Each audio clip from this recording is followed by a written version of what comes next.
चले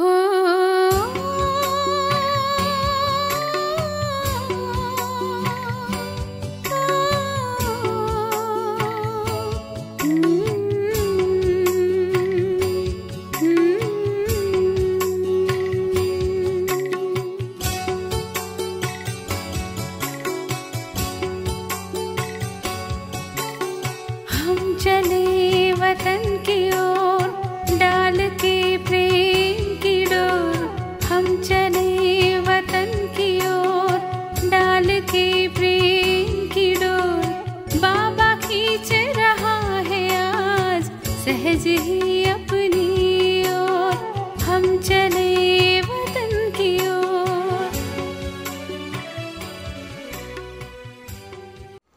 ओम शांति 2-2-1976 அவ்யக்த பாப்தாதா மதுபன். வாணியின் தலைப்பு: தந்தையின் அன்பிற்குரியவர் ஆவதின் அடையாளம் ஃபரிஷ்தா சொரூபம் ஆவது. எப்பொழுதும் தன்னுடைய எதிர்காலம் எதிரில் இருக்கிறதா? பொறுப்பாளராகியிருக்கும் ஆத்மாக்கள் எவ்வளவு தன்னுடைய எதிர்காலத்தை எப்பொழுதும் எதிரில் வைப்பார்களோ அந்த அளவு மற்ற ஆத்மாக்களுக்கும் தன்னுடைய எதிர்காலத்தை உருவாக்கக்கூடிய தூண்டுதலை கொடுக்க முடியும். தன்னுடைய எதிர்காலம் தெளிவாக இல்லை என்றால் மற்றவர்களுடையதையும் தெளிவாக ஆக்குவதற்கான வழியை கூற முடியாது. உங்களுடைய எதிர்காலம் தெளிவாக இருக்கிறதா? மகாராஜா அல்லது மகாராணி அப்படி எதுவாக ஆனால் அதற்கு முன்பு தன்னுடைய எதிர்கால ஃபரிஷ்தா ஆவதின் கர்மாத்தீத நிலையை அடைவது, இது எதிரில் தெளிவாக வருகிறதா? நான் ஒவ்வொரு கல்பத்திலும் ஃபரிஷ்தா சொரூபத்தில் இந்த பங்கை செய்திருக்கிறேன் மற்றும் இப்பொழுது செய்ய வேண்டும் என்று அப்படி அனுபவமாகிறதா? அந்த பொலிவு எதிரில் வருகிறதா? எப்படி கண்ணாடியில் தன்னுடைய சொரூபத்தின் பொலிவை பார்க்கிறீர்களோ அதேபோல் ஞானத்தின் கண்ணாடியில் தன்னுடைய முயற்சியினால் ஃபரிஷ்தா நிலையின் பொலிவு தெளிவாக தென்படுகிறதா? எதுவரை ஃபரிஷ்தா நிலையின் பொலிவு தெளிவாக தென்படவில்லையோ அதுவரை எதிர்காலமும் தெளிவாக ஆகாது. நான் ஒருவேளை இந்த மாதிரி ஆவேனா அல்லது அந்த மாதிரி ஆவேனா என்ற இந்த எண்ணம் வந்து கொண்டே இருக்கும். ஆனால் ஃபரிஷ்தா நிலையின் பொலிவு தெளிவாக தென்பட்டது என்றால் அதுவும் தென்படும்.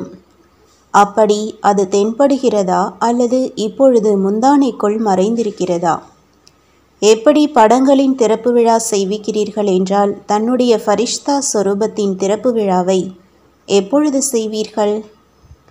நீங்களே செய்வீர்களா அல்லது சிறப்பு விருந்தினரை அழைப்பீர்களா?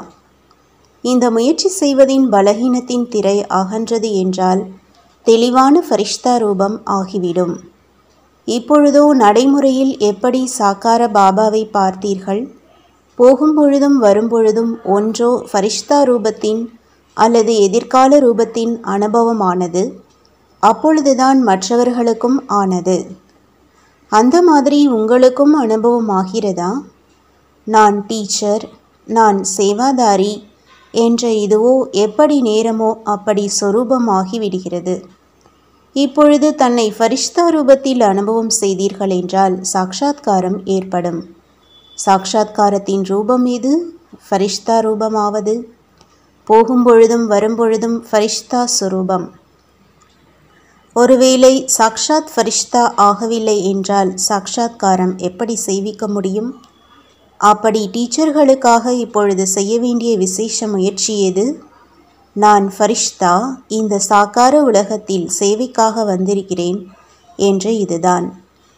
ஃபரிஷ்தாக்கள் வெளிப்படுகிறார்கள், பிறகு மறைந்து விடுகிறார்கள். ஃபரிஷ்தாக்கள் எப்பொழுதும் இந்த சாக்கார உலகத்தில் இருப்பதில்லை. காரியம் செய்வார்கள், மறைந்து விடுவார்கள். எனவே எப்பொழுது அந்த மாதிரி ஃபரிஷ்தா ஆவீர்களோ அப்பொழுது இந்த உடல் மற்றும் உடல் சம்பந்தப்பட்ட உறவுகள் மற்றும் பழைய உலகத்தில் கால்கள் பதியாது. நாங்கள் தந்தையின் அன்பிற்குரியவர்கள் என்று கூறுகிறீர்கள் என்றால் தந்தையோ சூக்ஷ்மவதனவாசி, மேலும் நீங்கள் முழு நாளும் ஸ்தூலவதனவாசியாக இருந்தீர்கள் என்றால் அன்பிற்குரியவராக எப்படி ஆவீர்கள்? எனவே சூக்ஷ்ம வதனவாசி ஃபரிஷ்தாவாக ஆகுங்கள். அனைத்து ஈர்ப்புகள் அல்லது பற்றுதல்களின் உறவுகள் மற்றும் வழிகளை மூடுங்கள். அப்பொழுதுதான் நீங்கள் அன்பிற்குரியவர்கள் மற்றும் அன்பானவர்கள் என்று கூறுவோம். இங்கே இவ்வுலகில் இருந்த போதிலும் இல்லாமல் இருப்பது இதுதான் கடைசி நிலை.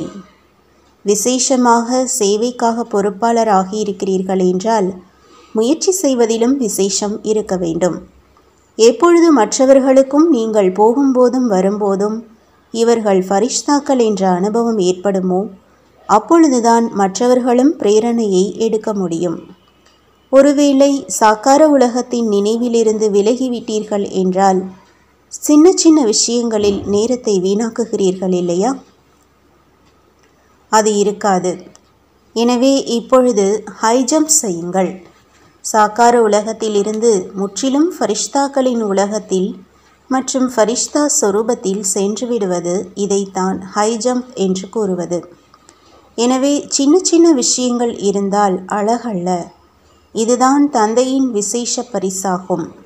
பரிசை பெறுவது என்றால் ஃபரிஷ்தா சொரூபம் ஆவது. அப்படி தந்தையும் இந்த ஃபரிஷ்தா சொரூப படத்தை பரிசாக கொடுக்கிறார். இந்த பரிசினால் பழைய விஷயங்கள் அனைத்தும் முடிந்துவிடும். ஏன் மற்றும் என்ன என்று மீண்டும் மீண்டும் சொல்லிக்கொண்டே இருக்காதீர்கள். நிர்ணய சக்தி, பகுத்தறியும் சக்தி, பரிவர்த்தனை சக்தி, எப்பொழுது இந்த 3 சக்திகளும் இருக்கும் என்றால்தான் ஒவ்வொருவருக்கும் குஷியான செய்தியை கூறுவீர்கள். ஒருவேளை தன்னில் பரிவர்த்தனை இல்லை என்றால் மற்றவர்களிலும் மாற்றத்தை கொண்டு வர முடியாது. கேள்வி: எந்த ஒரு திட்டத்தையும் நடைமுறையில் கொண்டு வருவதற்கு விசேஷமாக எந்த சக்தியின் அவசியம் இருக்கிறது? பதில்: பரிவர்த்தனை சக்தி. எதுவரை பரிவர்த்தனை செய்வதின் சக்தி இல்லையோ அதுவரை நிர்ணயம் செய்ததையும் நடைமுறையில் கொண்டு வர முடியாது. ஏனெனில் ஒவ்வொரு இடத்தில் ஒவ்வொரு நிலையில் அது தனக்கானதாகவும் மற்றும் சேவைக்கானதாகவும் இருந்தாலும் அவசியம் பரிவர்த்தனை செய்ய வேண்டியது இருக்கிறது.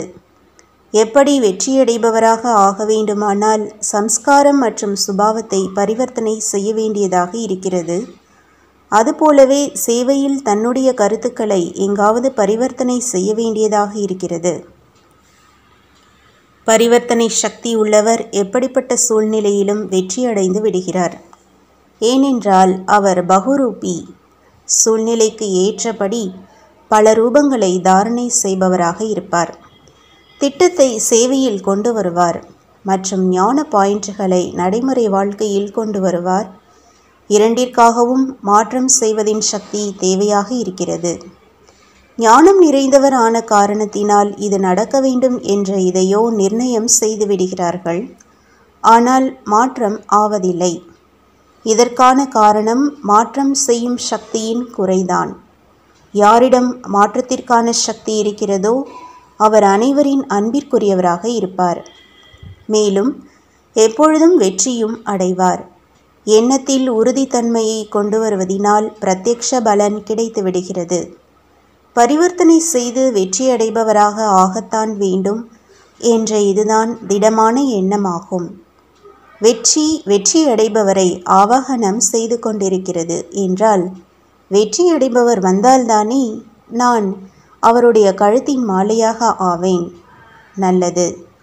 வரதானம்: உயர்ந்த காரியம் என்ற கிளையில் தொங்குவதற்கு பதிலாக பறக்கும் பறவை ஆகக்கூடிய கதாநாயக பாத்திரம் உள்ளவர் ஆகுங்கள். சங்கம யுகத்தில் உயர்ந்த காரியம் என்ன செய்கிறீர்களோ இந்த உயர்ந்த காரியம் வைரத்தின் கிளையாகும். சங்கமயுகத்தின் எப்படிப்பட்ட உயர்ந்த காரியமாக இருந்தாலும் ஆனால் உயர்ந்த காரியத்தின் பந்தனத்திலும் மாட்டிக்கொள்வது மற்றும் எல்லைக்குட்பட்ட விருப்பம் வைப்பது என்பது தங்கச்சங்கிலியாகும். இந்த தங்கச்சங்கிலி மற்றும் வைரக்கிளையிலும் தொங்கக்கூடாது. ஏனென்றால் பந்தனமோ பந்தனம்தான். எனவே பாப்தாதா பறக்கும் பறவைகளுக்கு நினைவூட்டுகிறார். அனைத்து பந்தனங்கள் அதாவது எல்லைகளை கடந்து சென்று ஹீரோ பாத்திரம் உடையவர் ஆகுங்கள். ஸ்லோகன்: உள் மனநிலையின் கண்ணாடி முகம் ஆகும். எனவே முகம் ஒரு பொழுதும் வாடிப்போய் இருக்க வேண்டாம், குஷியுடையதாக இருக்கட்டும். நல்லது. ஓம் சாந்தி. तुम बच्चों को तो सर्विस करनी है, जो बाबा कहते हैं सबको ये बताओ कि देखो तुम्हारा एम एंड ऑब्जेक्ट ये है, एक गीता है बगैर, ये राजयोग है ना बच्चे। कैसे है राजयोग? बिल्कुल सहज है कि बाप को याद करो तो ये वैसा मिलेगा तुमको। ओम शांति।